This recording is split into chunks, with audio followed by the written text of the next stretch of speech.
నిన్న PSLV C49 machine సక్సెస్ఫుల్గా launch అయింది సతీష్ ధావన్ స్పేస్ సెంటర్ శ్రీహరికోట నుంచి. 11 నెలల పాటు ఇస్రో సైలెంట్గా ఉంది.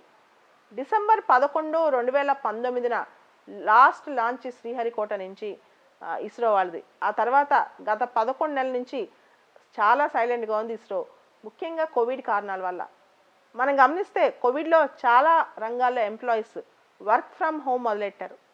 కానీ స్పేస్ సైంటిస్టుల పరిస్థితి అది కాదు. వాళ్ళు ల్యాబొరేటరీలో పనిచేయాలి, వాళ్ళు ఫీల్డ్ లెవెల్లో పనిచేయాలి, స్పేస్ సెంటర్స్లో పనిచేయాలి. ఇంట్లో నుంచి పనిచేయటం చాలా కష్టం స్పేస్ సైంటిస్టులకి.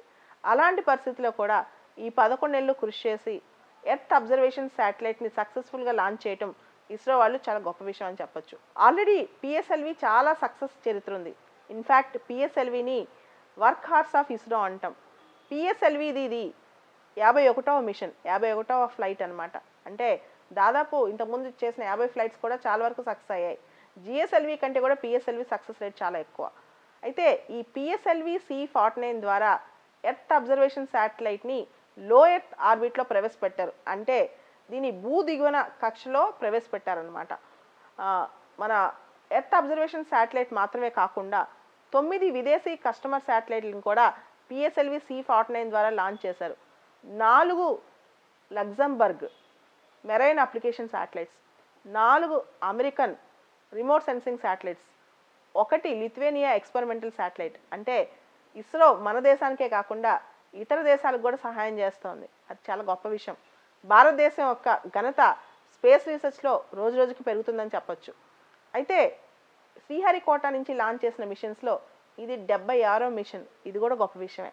ఇప్పటి వరకు శ్రీహరికోట నుంచి ఇది 76వ మిషన్ అని చెప్పి చాలామంది ప్రైజ్ చేస్తున్నారు ఇది గొప్పగా. ఇక్కడ పిఎస్ఎల్వి C49 లాంచ్ యాక్చువల్గా దీనికి రీసాట్ అని పేరు పెట్టాలి. రీసాట్ సిరీస్లో రీసాట్ 2BR2 అని యాక్చువల్ దీని పేరు అనమాట. ఎర్త్ అబ్జర్వేషన్ శాటిలైట్కి రాడార్ ఇమేజింగ్ శాటిలైట్ 2BR2 అని చెప్పొచ్చు. RIS-80 RISAT radar imaging satellite 2BR2 అని చెప్పొచ్చు. అయితే దీనికి పేరు అంటే ఒక్కొక్క థీమాటిక్ పేరు పెట్టి, అంటే ఒక్కొక్క కార్టోసాట్ అని, రిసోర్స్ శాట్ అని ఇలా పేర్లు పెట్టాం కదా, ఓషన్ శాట్ అని. దీనికి ఎర్త్ అబ్జర్వేషన్ సపరేట్గా పెట్టాలని చెప్పి స్టార్ట్ చేశారు ఈ సిరీస్ని. Earth observation satellite 01, earth observation satellite 0 అని చెప్పి సపరేట్ సిరీస్ స్టార్ట్ చేశారనమాట. సో దీని యొక్క అప్లికేషన్స్ ఏంటి? ఈ ఎర్త్ అబ్జర్వేషన్ శాటిలైట్ యొక్క అప్లికేషన్స్ చాలా ఇంపార్టెంట్. వ్యవసాయ రంగంలో, అటవీ రంగంలో, తర్వాత విపత్తు నిర్వహణలో, వీటన్నిటిలో కూడా ఇది చాలా బాగా పనిచేస్తుంది. Land and forest mapping and monitoring, disaster management support, mapping of resources like water, minerals, weather and climate observations, soil assessment, ఇలా చాలా ఉపయోగాలు ఈ ఎర్త్ అబ్జర్వేషన్ శాటిలైట్ వల్ల ఉన్నాయి. అంటే భూమి గురించి, ఫారెస్ట్ మ్యాపింగ్ గురించి, విపత్తు నిర్వహణ, డిజాస్టర్ మేనేజ్మెంట్ గురించి, రకరకాల వనరులు, వాటర్, రకరకాల ఖనిజాలు, మినరల్స్, వీటిని గుర్తించడానికి, తర్వాత క్లైమేట్, వెదర్ని, మన వాతావరణ పరిస్థితులను గమనించడానికి, మన సాయిల్ అసెస్ చేయడానికి, వీటన్నిటికీ కూడా ఎర్త్ అబ్జర్వేషన్ శాటిలైట్ పనికొస్తా అంటున్నారు.